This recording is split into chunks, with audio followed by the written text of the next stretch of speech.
MP developers launching MP Petals on September 13, 14 and 15. Location Kundratur. Call 8524806806.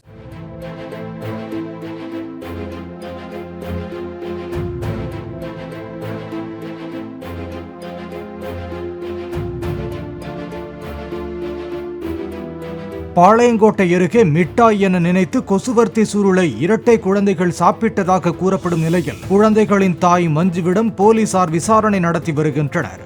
நேற்று காலையில் வீட்டில் விளையாடிக் கொண்டிருந்த சந்திரலிங்கம், சூரியலிங்கம் ஆகிய 2 வயது இரட்டை குழந்தைகள் கொசுவர்த்தி சுருளை சாப்பிட்டதாகவும், இரவு 2 பேரையும் மஞ்சு தூங்க வைத்த போது அவர்கள் வாயில் நுரை தள்ளி மயக்கம் போட்டதாகவும் கூறப்படுகிறது. குழந்தைகள் 2 பேரும் மருத்துவமனையில் அனுமதிக்கப்பட்ட நிலையில் அவர்கள் ஆபத்தான கட்டத்தில் இருப்பதாக மருத்துவர்கள் தெரிவித்துள்ளனர்.